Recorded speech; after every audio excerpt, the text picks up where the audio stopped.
You say, Protoss is not OP right now because the Adept got nerfed. Not going to play Protoss. It's like, all right. Speaking of Protosses, we have spawning in the top left-hand corner of Coda. It's X5, believe. And in our bottom right-hand corner, playing for Team Flipside Tactics on the back foot after that last map, it is JonSnow. All right.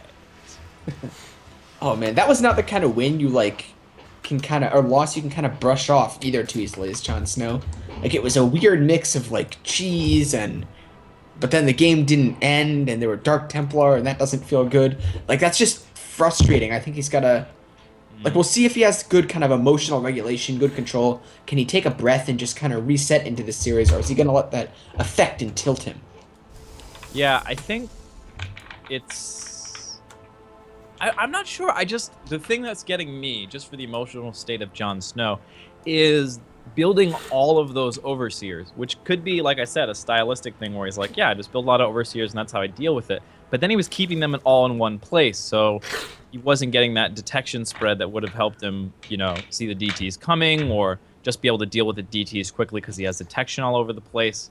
And maybe sort of like you said, he's not expecting that second round of DTs. Most players be like, I got a lot of damage done with my DTs. I'm gonna make an army to kill you with. He's just like, I killed 15 probes. I think I'm gonna try to kill 15. Oh my god! Don't do it, kids. Don't do spam. It hurts your brain.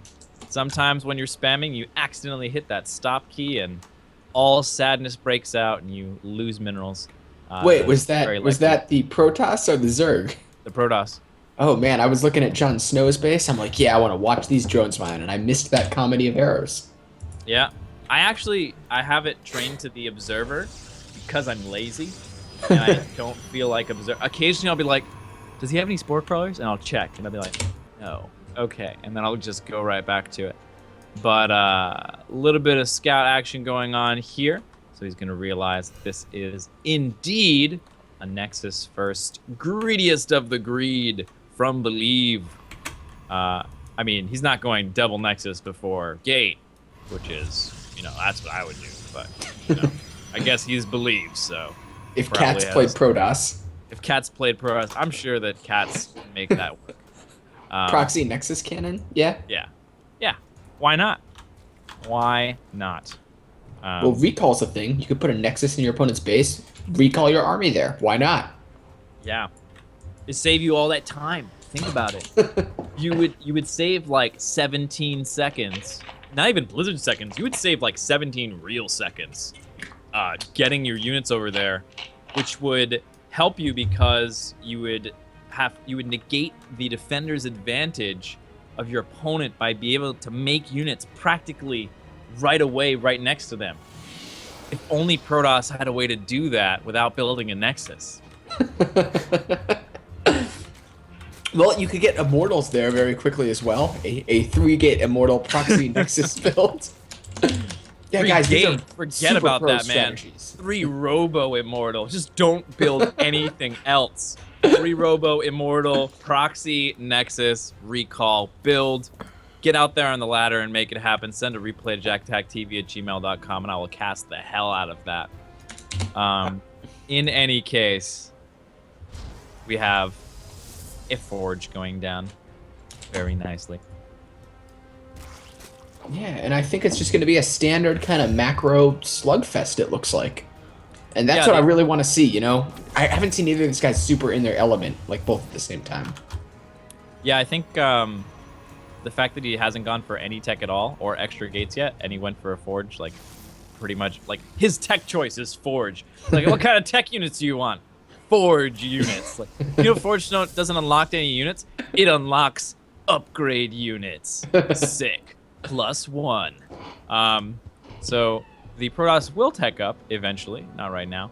Really nice scout by JonSnow, by the way, as we were being silly and screwing around. He pretty much has kept these Zerglings alive for the whole time we've been talking and knows exactly what's going on. He can click the geysers. He knows how much gas his opponent has, when those gases went down.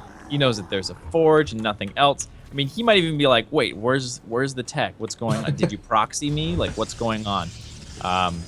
No, he But knows what's up. since Look at how he's- many drones he since just he's made, Jon man. Snow, since he's Jon Snow and he's great at StarCraft, he's like, ah, yes, you have exactly this amount of money. You couldn't possibly afford anything to proxy at all.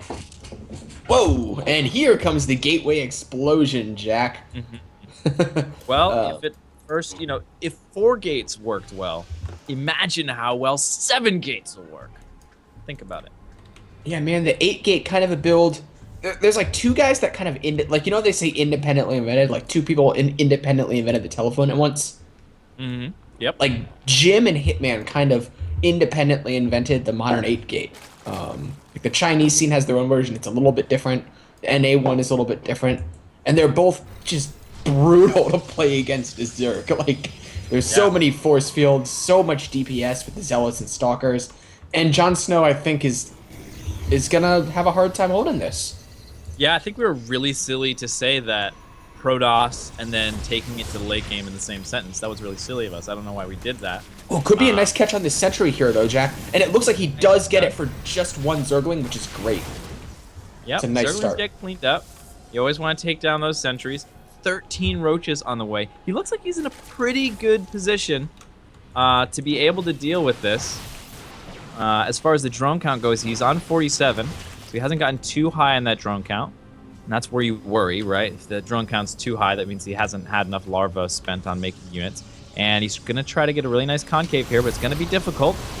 Misses any sort of force fields in the back, using the force fields in front, and he's got Burrow beautifully done here. He's going to go ahead and unburrow. Oh my god, he walked right on top of him. I can't believe it just happened. But the DPS is too strong for Believe right now. He gets another sentry, nicely done.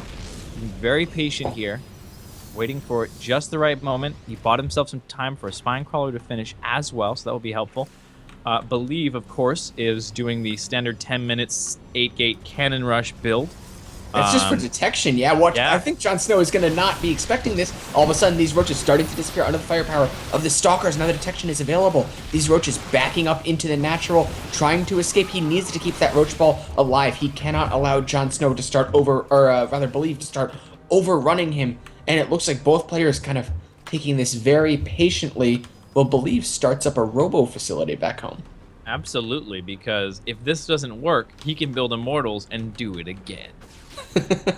All right, this is Jon Snow's moment, though, Jack. Nope, deciding to back off, just moving a little bit indecisive, I think, right now. It's such a careful time. You do this exactly wrong, you're in trouble. He's right in that choke right now. If he moves up the ramp, he'll be able to force field out the rest of those forces.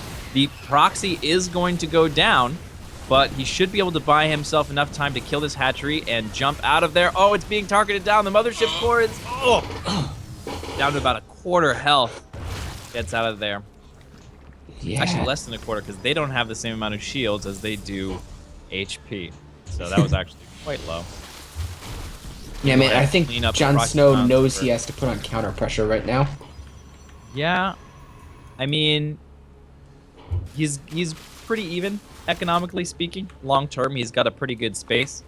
But one of the really great things that you can do against a player who's going for a lot of sentries and going for this really aggressive style is sort of catch them when they're not prepared, catch them when they're not ready and in position yet. Don't give them a chance to set themselves up in the place or the area where they want to be set up. Yeah, but it looks like deciding to back off, not wanting to get caught. He's going to wait for those tunneling claws, and they're going to be like an even more powerful tool, because even if Believe has the detection, the observers, the proxy cannons, whatever his detection of choice is at the moment, the tunneling claws still allow him to move through those force fields as long as his roach count is high enough that it's not going to evaporate during that period. Man. But yeah, we see Jon Snow kind of in a better position than last time he lost his third, obviously, because he had it running for a little bit longer. He was able to get some of the benefits of that economy, but it's that same awkward spot that every Zerg on Earth hates to be in, where the Protoss, 2-base aggression, sniped down that third base, and then they were able to back off and retain their entire army. But Believe now moving around, maybe trying to take his third, obviously waiting for that creep to recede. Is Believe that Overlord of Jon Snow was picked off.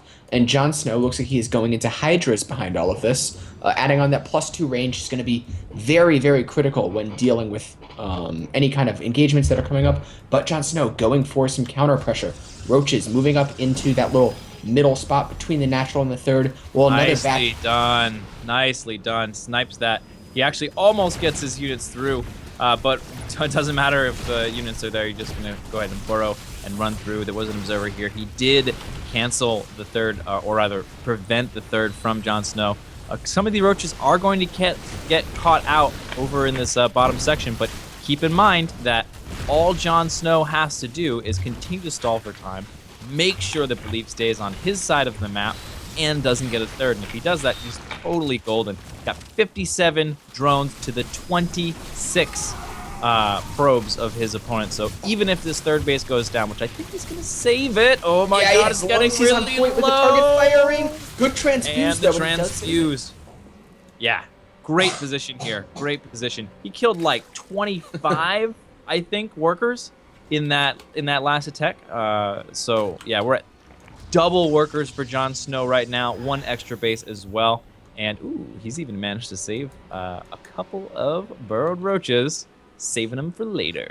Gotta love it.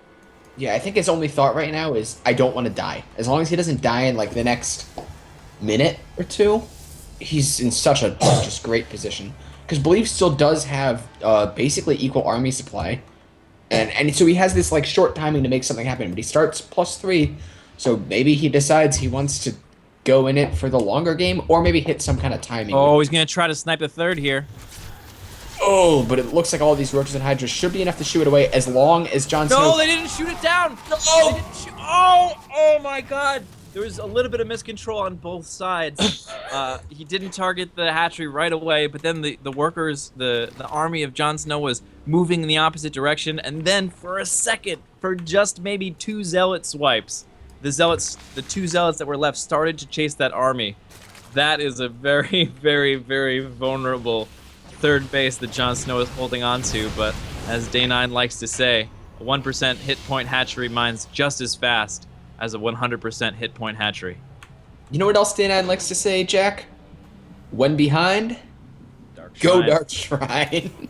You know what I like to say, though, and I said it last time, if you're Protoss, build Dark Shrine. Dark Shrines are great. Oh, They're but just- JonSnow's seeing wonderful. it. He knows. He knows that's the one thing that could kill him. Oh, And, the mind games! The mind games are coming in. He cancels it after the vision goes away for his opponent.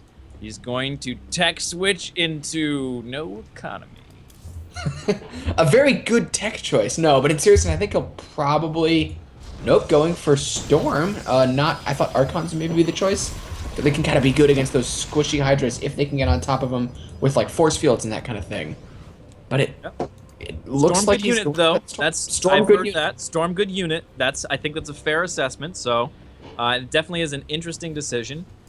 It's tough though, because JonSnow's gonna max out, right? And then he's gonna have this just unstoppable, gigantic push. He's getting his creep all over the place. He'll have pretty good scouting. However, this Warp Prism has managed to get over to the side unscouted so far. And For now. oh wow, I think he's just yeah. There he goes. Hydras start shooting at him. Oh, I love that too. Boom. It's those little small, I love these little things, right? So he doesn't attack the Warp Prism. He moves his units underneath and then attacks first. And he guarantees the kill that way, as long as Belief's not paying attention. Just little things like that. You get these little edges all over the place. That's one of my favorite parts about StarCraft. And it looks like Believe is saying, this is my moment. I feel I still have a chance to do Protoss units are good units. God. Stepping on the creep These into have this. to be the best storms in the history of storms. It's all going to come down to these storms. He tries to bait out a couple of units. He does get a free roach, but you're going to need a lot more than that. Coming on the side, a couple of side storms. Ooh, missed the fungal. Didn't get it on the stormers, as they were, the stormtroopers. And, I don't know. He's just coming in here. All right, there's the full engage. He's moving forward a little bit, backing up. He's only fighting with a little bit of his army at a time right now. The storms are quite good, but the problem is there are actually no more units left for Believe, and that's going to be it. GG. JonSnow moves up in the series to 2-1 against Believe here. Yeah, and I think JonSnow is showing himself to be the guy who's a little more solid, maybe. Just to Well, kind of, he hasn't all in both all games. yeah, He hasn't four all in gate, all the games so four far. gate, 7 gate. Uh, Obviously that second 4 gate was not the all-in 4 gate. It's the I'm gonna kill your third and then back off and then kill you 4 gate. Well, it's like a two-stage all-in is what it is, right? Yep. Because technically he didn't have to after the 4 gate. He could have tried to move into the macro, but it's just sort of like, all right, first I'm gonna half all in you, and if I kill you, great. If I don't kill you, I'm gonna all in you, and it is a very effective strategy. Works out quite well in many scenarios, but JonSnow knows what's up. And yeah, I wonder if we'll see any sort of variety of play from Believe here. Yeah, I wonder maybe a different kind of all-in, maybe something with some stuff that's up, some oracles. Uh, yeah, in all seriousness, I think believe, like you said, probably a really strong legacy guy, and maybe not being super comfortable in Hot's macro right now, especially against a guy like Jon Snow that just won $10,000 in a tournament. Mm-hmm. Mm-hmm. By the way, JonSnow and Believe have opted for Christmas colors this series. So Nice. a little bit Jingle early. bells. It's like they are retail companies. And they're like, oh, October? Yeah, let's throw the Christmas stuff on right away. Get it on the racks. Want some Rudolphs? Want some